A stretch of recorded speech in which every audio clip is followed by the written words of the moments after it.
Let's start today with promised measures from the airline industry to make traveling better for people with disabilities and questions over whether those changes will go far enough. This week, the feds held the first ever Air Accessibility Summit in response to a series of recent reports of airlines leaving passengers with disabilities either without help or misplacing equipment like wheelchairs. Airlines are now pledging to track data on passenger experience, but no new penalties were announced. At the same time, the government is also facing pressure to make improvements to the Canada Disability Benefit. First promised in the 2020 speech from the throne, the benefit was finally introduced in the federal budget a few weeks ago, but despite promises it would act like the Guaranteed Income Supplement, which has lifted so many seniors out of poverty, this benefit will only provide a maximum of $2,400 per year to those who are eligible. That breaks down to just $200 a month or $6.66 a day, which many advocates say is not nearly enough to lift people out of poverty. Kamal Khera is the Minister of Persons with Disabilities. She joins us now. Hi, Minister. Pleasure to welcome you to our show. Thanks for making the time. Good to be here, Vashi. I wanted to start off on the airline summit, and more specifically people with disabilities whom we've spoken with who have expressed some deep disappointment that your government didn't impose any additional penalties on airlines which do mistreat Canadians with disabilities. Why are you willing to simply hope they do better? Look, I think first and foremost, let's recognize the fact that I think all Canadians expect airlines, particularly when they're traveling, to have a safe and dignified way when they travel, and that is the bare minimum, right? And I think, as you said, rightfully so, over the last few months and years, we have seen unacceptable, absolutely unacceptable instances where persons with disabilities were treated. Not only did they receive the barrier-free services that they should receive, it was actually, quite frankly, they were treated so poorly, and that's not acceptable. And I think we were really clear with both Minister Rodriguez and I that treating persons and passengers with disabilities with respect and dignity while traveling, that's not optional, and everyone needs to do a lot better. And I will tell you, we had really robust discussions, and I think it was a very important step in the right way, where people, I think everyone committed to the fact that a lot more needed to be done together. Certainly at the short term, we certainly committed to make sure that there are a standardized intake form for persons with disabilities, and as well as better data sharing. We recognize that there isn't a consistency when airlines, when they share data, not just with us, but there needs to be open and transparent way how they share data for persons with disabilities. I can tell you this summit was an important step. It's certainly not the last step, as we continue to make sure we're doing all that we can to ensure people with disabilities get the best treatment possible when they're traveling. I think the point, Minister, is that you're not doing all that you can with respect, because when you talk about, for example, everybody leaving with a change or an acknowledgement that they need to do better, there is nothing that ensures that. They're going to share data better about how they are mistreating Canadians with disabilities, but you have not levied any penalties if they do so. Why not? Look, I think Minister Rodriguez and I were very clear that everything is on the table. And we had every major player at the table, from CATSA to CBSA to the airlines, to the air associations, the unions, and everyone understood that a lot more needed to be done. They insisted that they're going to do within their own institutions to be able to do that better. I know some of the airlines will be putting forward the mechanisms that they're going to be putting forward. But I think it's really important right now that we're focused on working together. For the first time, we had everyone together at the table, where they got to hear directly from people with disabilities with their lived experiences, and got a strong commitment from airlines to do better, to make these changes. And I think that's what that's not just what Canadians with disabilities expect. I think that's what Canadians expect at large. And we intend to see these updated things that we talked about, which they committed to publicly, to do better, to make sure that everyone. With great respect, Minister, what does doing better mean? That's what I'm unclear on. How long are you going to give them to do better? How are you going to measure what is doing better? Because I'm not devaluing, the place of conversation and everyone getting together. I understand that. You've also, the committee, the House Committee of Transport, has spent the last 4 months listening to 28 witnesses, all of whom express the dread that they feel entering Canadian airspace, not American, not European, Canadian airspace. This is a Canadian problem. Your government does have the tools available to itself in order to force the airlines to do better, and you are unwilling to. Why? As I mentioned, I think both Minister Rodriguez and I were very clear that everything is on the table. But I think the conversation yesterday was actually a very positive and a collaborative one.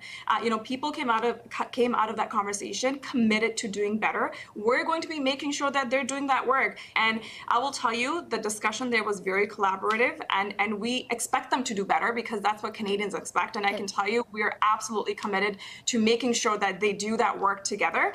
But it was a really What good will you conversation. do, though? What will you do, Minister, if they don't do better? Look, I think we expect everyone to do everything within their own jurisdictions to do better. I can tell you that's something that we came out of that conversation yesterday in a very positive and in a collaborative manner, where everyone realizes that that's not acceptable. What has been gone on for far too long, and everyone is willing to do those changes. Before we go, Minister, I wanted to ask you about another issue under your portfolio. That's the Canada Disability Benefit that you introduced in the federal budget. Your government promised back in 2021 that it would, quote, reduce poverty amongst persons with disabilities in the same way the Guaranteed Income Supplement and the Canada Child Benefit have reduced poverty among seniors and families with children. Do you honestly think $200 a month will do that?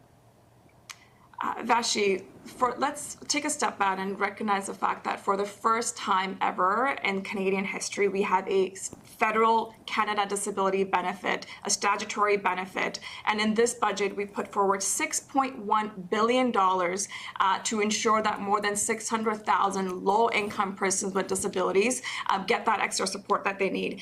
This is going to significantly, this is $2,400 tax-free per year in the pockets of some of the lowest income persons with disabilities for their essentials. We recognize there's more to do. This is an initial step that we put forward, and absolutely we are committed to doing more. I like the work that we've done, such as Canada Child Benefit, like the Guaranteed Income Supplement, to really build this social safety net around some of the most vulnerable in our community. We're absolutely committed to doing that work together with the communities.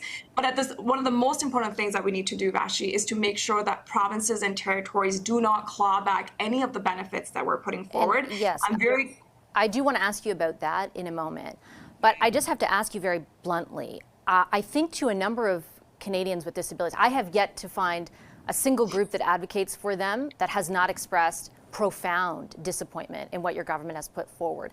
Is it not insulting to them that you're almost congratulating yourself for giving them $200 a month? And it's your government that set the expectations that it would lift them out of poverty. How does $2,400 a year lift anyone out of poverty? Vashi, again, I think it's important to recognize the fact that for the first time ever, we have a statutory benefit, a benefit designed to support some of the most vulnerable individuals in our communities. But it doesn't do that. It doesn't do that, Minister. They've been incredibly unequivocal with your government. You set the expectation it would take them out of poverty, like the Canada Child Benefit, like the Guaranteed Income Supplement, all of which provide so much more money than this benefit will. The GIS, for example, more than $1,000 a month. The CCB, $620 a month. This is $200 a month. How will this do any of what you promised it will? Vashi, this is an initial step. We recognize there's more to do. And just like all the other progressive benefits that you rightfully pointed out, these are meant to grow. This is expired to be expanded and enhanced. But we will not do that on the face that provinces and territories can claw back the benefit. My biggest priority right now is to make sure we're working with provinces and territories. And we made it very clear to them. And we expect them to make sure that there are no clawbacks with the other provincial benefits that individuals with disabilities get. This benefit is intended to be a supplement, is not a replacement with the other benefits that individuals get. At the same time, to see what more we can do together to support some of the most vulnerable in our communities. I mean, people who are vulnerable have told you exactly what they need, the amount of money they need in order to be lifted out of poverty. Are you telling them today that the reason you didn't provide them with that kind of a benefit is because you thought provinces would claw back theirs? Look, My job is to make sure we support and we continue to enhance this, build on this social safety net that we put forward for some of the most vulnerable in our communities. I can tell you since 2015 that we have been in government, since I can remember, we are a progressive government that has been there to support, whether it is, through Canada Child Benefit, the supports for seniors, through Workers Benefit, to really create this social safety net. We are a government that for the first time ever put together and passed legislation for National Canada Disability Benefit. But don't those people deserve the same thing that seniors do, that people with children do? Because they are telling you that you are not giving them that with this. Absolutely, Vashi, and we are there to support them. This is an initial step that we put forward, $6.1 billion, one of the single largest, line item in this budget. This is a first initial step. We recognize there's more to do. $2,400 tax-free per year, for some of the most vulnerable people that live in deep poverty. Could you live on that? Significant. That's not even rent in most cities right now. Absolutely, there's more to do. There's absolutely more to do, Vashi, and that's exactly what we're committed to. That's why in this budget we have had, and as a government, we put forward, through dental care program or farmer care program. These are all affordability measures that we had put forward. I can tell you the work that we've been able to do to move a dial on disability inclusion when we passed the Accessible Canada Act, then move forward, and that created a disability inclusion action plan to first and foremost put forward supports for persons with disabilities, through employment. We're working towards an employment strategy. We have millions of dollars that we had put forward through the Opportunities Fund, through the Enabling Accessibility Fund, working alongside these disability groups. And I want to take a moment to also thank them for the work that they've done to get us to this point. There's a lot more work. This is not the last step. This is, one of the most I'm not trying to say your intent.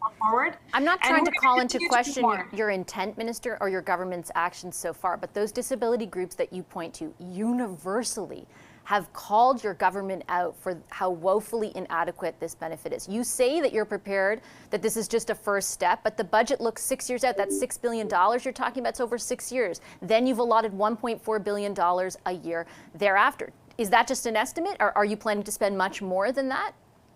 As I mentioned, Vashi, this is an initial step that we put forward, $6.1 billion that is going to support some of the most vulnerable 600,000 lowest income persons with disabilities. We're absolutely committed to grow. These benefits, as has been mentioned in the budget, are aspired to grow like the other benefits that we have put there to support some of the most vulnerable in our communities.